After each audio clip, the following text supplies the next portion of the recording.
The time has come, the playoffs are just around the corner and everybody's excited for them, but these are the players that are going to have the best and worst fantasy football schedules that you're definitely going to want to look out for. But one quick thing. But before we get going, just a little bit of a disclaimer. You're going to have your studs, you're going to have your guys that you drafted first round. I mean, every single player that you drafted first round that's not named Brian, you could probably start no matter what. Playoff schedule for them is usually kind of irrelevant, so start your studs. This is not a video telling you to sit your studs by any means, so start your studs. This is more for the guys who are on the fringe of things and maybe guys that you want to trade for. So yeah, that's just my disclaimer.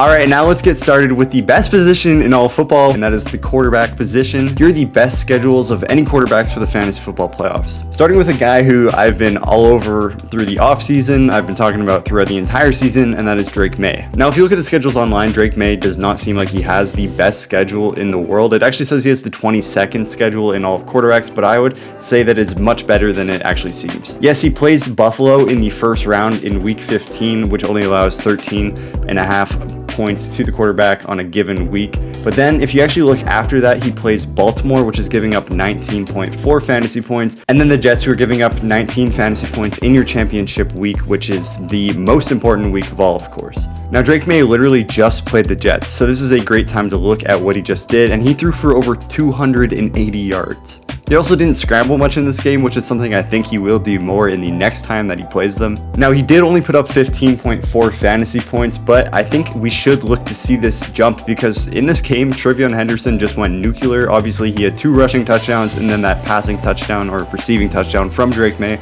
So that helped Drake May a little bit, but on the ground, he was just dominant. So Drake May really didn't have to do a ton when it comes to actually passing touchdowns. He also had a ton of opportunities that were just kind of missed, like drop balls in the end zone, as well as a deep ball that wasn't caught. I believe it was Mac Hollins, but I don't exactly remember. So if those things actually happened and those things clicked like they should have, Drake May would have had a much better fantasy week, so I would not be worried about his matchup versus the Jets. And the next guy is one who's kind of a streamer and maybe a guy that you definitely want to look out for in super flex formats because he has the best schedule out of all quarterbacks in the NFL, and that is JJ McCarthy. Now, before you come at me saying I'm nuts for this, it's just undeniably true. He has the easiest schedule. I mean, he plays Dallas in week 15, so if you need to make that push to make the championship, this is a guy who could help you do that. I mean, Dallas right now is giving up 26 points to the quarterback position, and they've let quarterbacks go over the 30-point mark before, so JJ McCarthy is a guy who could do that. And then the next week they play the Giants, another juicy matchup allowing over 21.8 fantasy points to the quarterback position,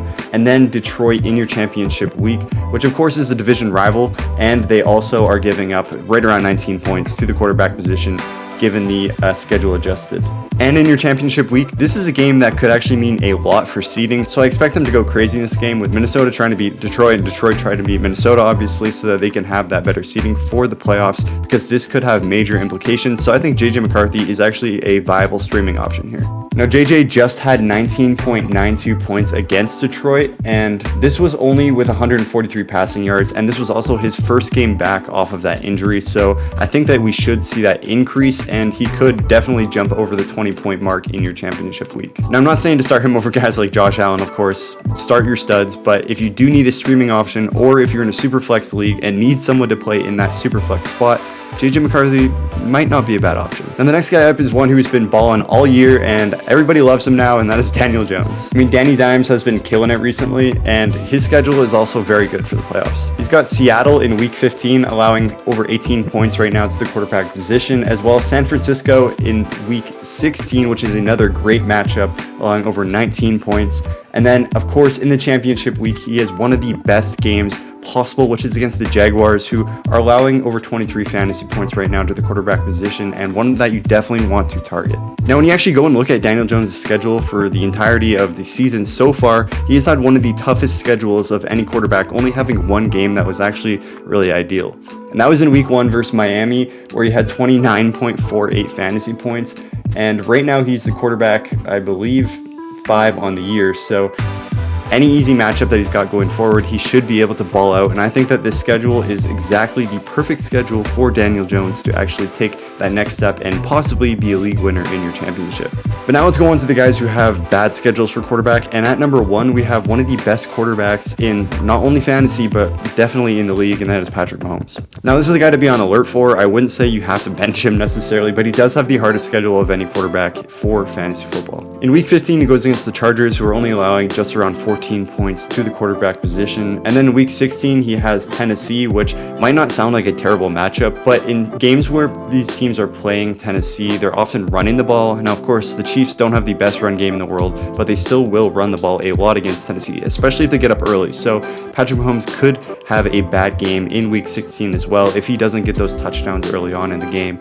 And this game probably won't be a shootout. I'm assuming that it's going to be a blowout. And then in week 17, which is your championship week, this is where we have the less ideal situation, and that is against Denver, the number 1 team against the quarterback. They're only allowing like just over 13 points to the quarterback position. Now, of course, this is Patrick Mahomes, so he could have a better performance than that, but it is still a little bit of a sketchy play in your championship week. But if he does get you to your championship week, just roll him out there because, you know, team mentality and whatnot. Now, the next guy I want to talk about is one who has also been balling lately, and that is Caleb Williams. I mean, he's had 38.7 points as well as 25.1 points the last 2 games, but his schedule for the playoffs is not ideal. Now, if you actually look just before the playoffs in week 14, that's when his gauntlet really starts. He has a 3-game gauntlet where he goes against Green Bay, and Green Bay obviously not the best matchup, especially within the division. And then we have Cleveland right after that, only allowing 14.6 fantasy points. But then he goes back to Green Bay in week 16. Again, not ideal because they're only allowing like 15 to 16 points per game to the quarterback position. And then if you do make it to your finals, though, he has a good matchup, which is kind of the caveat here because he does play San Francisco, which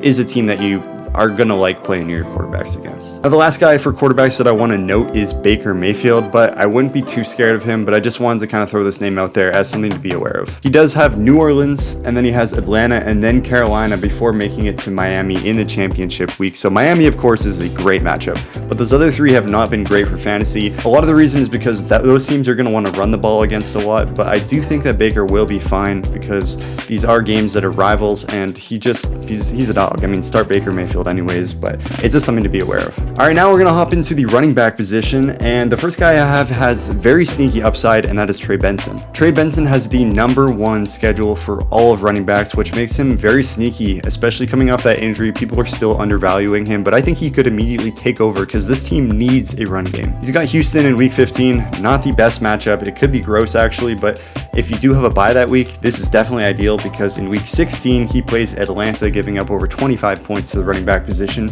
And then in your championship week is the best one out of any running back in the NFL, and that is against Cincinnati. Obviously, you definitely want to play your running backs against Cincinnati. That defense is horrible against the run. They're allowing over 32 points to the running back position. So if you just even stash Trey Benson on your bench, he's a guy who you could start in your championship week, and he could win you the league, honestly. And the next guy is a definite league winner, and that is Devon Achane. I mean, we already know this guy is a stud, but he has the 2nd best schedule for all of running backs in the playoffs as well. He goes against Pittsburgh, which is his toughest matchup, but they still allow over 18 points per game to the running back position. And of course, we also know Achane gets receiving work, so we're not worried about that anyways. And then he goes against Cincinnati in week 16, so the 2nd week of your playoffs. Of course, we just talked about that. Start your running backs, especially Achane, against Cincinnati. And then in your championship week, he's got Tampa Bay, which allows just over 22 points to the running back position. And with Achane having this backfield seemingly all to himself, I would start him no matter what, and I definitely want to trade for him right before the playoffs if I can,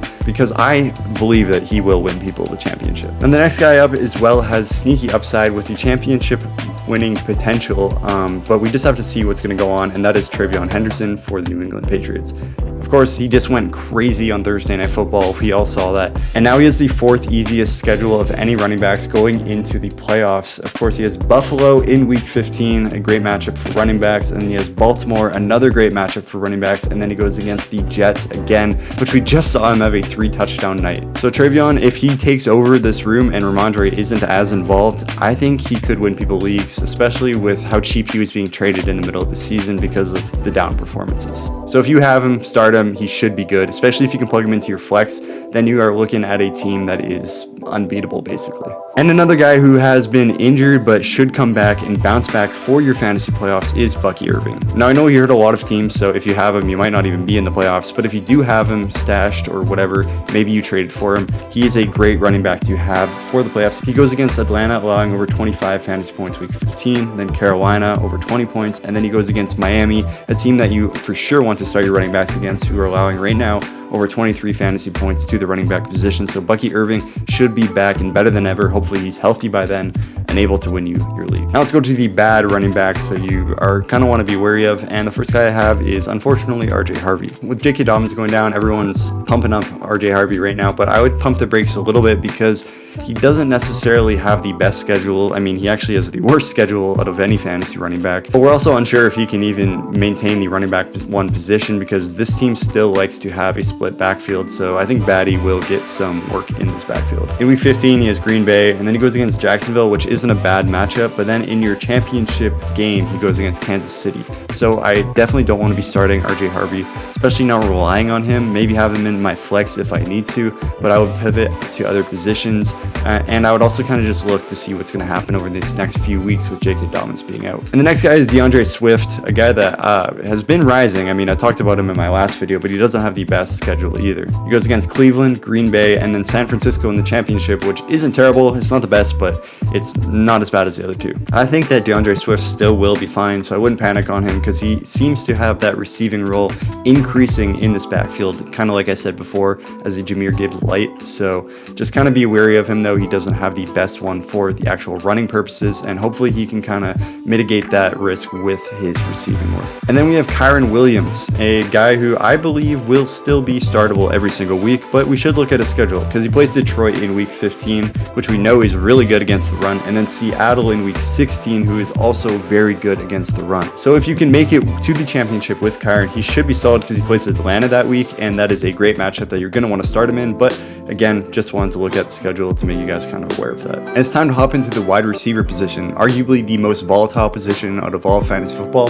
So let's definitely go take a look at some of these guys who are going to be very good for the fantasy playoffs. I mean, hopefully. With the best schedule, it kind of ties in with JJ McCarthy, is the Vikings wide receivers. So Jordan Addison and Justin Jefferson. If you have them, you're going to be playing them anyways, but they do have a great schedule. In week 15, they have that Dallas matchup, ideal, and then they go against the Giants, like I said earlier, another great matchup, and then Detroit, which is their weakness, is their secondary. So this is a team you can pass on, and division rivals, so just start them. These guys should hopefully be good as long as JJ McCarthy can throw the ball more than like 10 times. And this next guy is a massive sleeper right now. You can get him for pretty cheap actually, and he's coming off an injury, and that is Ricky Pearsall. The 49ers have the third easiest schedule out of any wide receiver. They play Tennessee, Indianapolis, and Chicago in the finals, which is a great matchup. You're going to want to start Ricky Pearsall if you have him and he's still healthy and he looks like he's producing. It is something to monitor, of course, because we don't really know what he's going to look like in this offense with Brock Purdy coming back as well. But I think that this is a guy who, if you can right now, still trade in your leagues, you should go out and try to target him for the playoffs. And at least if he doesn't pan out, you can just stash him on your bench anyways. And this next guy is a league winner, and that is Jalen Waddle. I honestly think that he is going to win people a ton of money this year.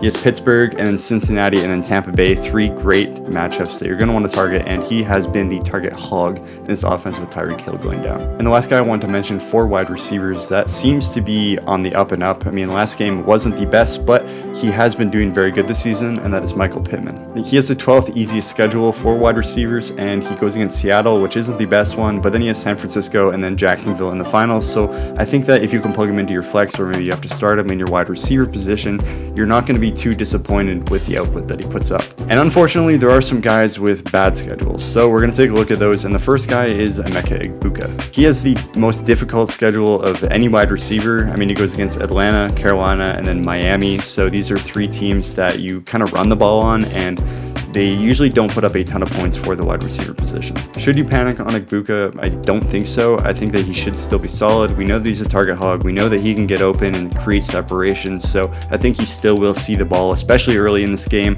So I wouldn't be too I wouldn't be too weary of what he's going to do in these games. I think he should still be solid for the playoffs. If your league hasn't hit the trade deadline yet, this is a guy who I would target despite his bad schedule. Maybe show someone his bad schedule and they'll start to panic, and you can kind of take advantage of that because I think he will be fine. The next one is actually two guys, and this one is a little bit more sketchy, and that is the Kansas City Chiefs wide receivers. Of course, we talked about Mahomes having a very bad schedule with the Chargers, and then Tennessee is the only good matchup, but then they go against Denver in the finals, and that is the best team versus the wide receivers. So Rashee Rice and Xavier Worthy in the finals could be a bit sketchy. Now, I'm not saying to trade away Rashee Rice. I think that this guy is a dog, but Xavier Worthy, he might be the most sketchy play in the finals that you could have. So just something to be aware of. Don't come at me if he goes crazy, because who knows, these games kind of go back and forth anyways, and in a game that will matter, especially against a division rival, I think they should be fine, but it's something to be aware of because if you want to make a pivot option,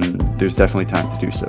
And the next guy is one that is super volatile already, followed by a bad schedule, and that is Marvin Harrison. He has Houston and then Atlanta, two not ideal situations. But in the finals, he does have Cincinnati, so like I said, target Cincinnati anytime your players play them. So he should be hopefully fine in the finals. I mean, he's banged up right now, and we don't really know who the quarterback's going to be, so it's a little bit risky, but I mean, if you drafted him and you've had him this long, you're going to want to keep playing him anyways because you've just stuck with him, so why not stick with him for the rest of the year? And lastly, we have the tight end position, which is one that can win leagues. I mean, we saw it last year with guys like Chig Okonkwo, so these are guys that you're going to want to target at the tight end position that can give you that upside, especially if you're streaming tight ends. The number one guy for the best schedule for tight ends in the playoffs is going to be Mark Andrews. Now, of course, he's very scary to play, but I mean, he has Cincinnati and then New England and then Green Bay, all teams who are giving up over 10 points per game to the tight end position, and Cincinnati is giving up over 20 points right now. We all know that Mark Andrews is basically touchdown or bust, so I'm not saying it doesn't come with its risk, but if you do need a guy to stream, pick up Mark Andrews, stash him right now, and see if you want to play him when that time comes. Now, the next guy is an absolute league winner, and that is Tyler Warren, who has the third easiest schedule of any tight end in the NFL for the playoffs, and we just know he's a dog. He's got Seattle, San Francisco, and then Jacksonville in the finals. That Jacksonville matchup is one that could for sure win you your league. I mean, they're averaging right now over 15.5 points to the tight end position, and we know that Tyler Warren is basically better than a lot of these other bum tight ends in the NFL, so he's one that is going to, I think, win people leagues, especially if he puts up a performance over 20 points in the finals. That could definitely win you your league. And some other guys to mention, we have Sam Laporta with a great schedule as well, and then we also have George Kittle. Of course, if you have these guys, you're going to want to play them, but this is more just to hype you up because they have great schedules as well for the playoffs. And lastly, the bad schedules for tight ends. The number one worst schedule for any tight end is Brock Bowers. Now, I would not panic though. We all know that Brock Bowers is an elite tight end, the best one in the league if you ask me, and especially just with his talent and his opportunity on this team being the number one target. Although he does have Philadelphia, Houston, and the Giants, which are all allowing 10 points or less to the tight end position, this is Brock Bowers we're talking about, so I wouldn't panic. One that I could be a little bit panicked on, though, is Dallas Goedert. Now, I know he's been doing pretty well this year. He's a tight end 6 currently on the year, and he plays against Vegas, which is a tough matchup against the tight end position. But then he has Washington allowing over 13 points, so he's definitely viable in that game. But then he has the worst game out of any tight end in the championship, which is against Buffalo, who is allowing less than 5 points to the tight end position. I think that he's kind of boom or bust based on if he gets a touchdown in these games or not. So if you've been streaming him throughout the year, though, and he's kind of bringing you to the playoffs, maybe you want to keep starting him, but I would also look to stream other positions. Maybe if a guy like Mark Andrews is out there, you can grab him and start him instead. Now, another one to mention is Dalton Schultz. He's been a great streaming option. I talked about him in my last video of being on the up and up, but he does have the 29th easiest schedule, so it's definitely not ideal for him either. And unfortunately, another one to note is Oronde Gadsden. I mean, he's coming off an injury, but he should be good to go. I don't think he's missing any time, but he has Kansas City allowing 8 points per game, and then Dallas, which is a solid matchup. I think you could definitely play him in that one in week 16, which is allowing right around 11 points per game to the tight end position. And then he has Houston, which is the 4th best in the championship week, only allowing 7 points per game. But of course, we're not really sure what this Chargers offense is going to look like. He's kind of boom or bust anyways, and I think that you could play him if you have no other option. And like I said before, schedule is not the end-all be-all, so I wouldn't panic based on your schedule, but it is something to take note of, and if you do want to pivot to other players, then this is kind of the last time to do so. And if you like this video, make sure you head down there and subscribe, because I'm dropping weekly content, and you're definitely going to want to check it out. All right, see ya. Love you.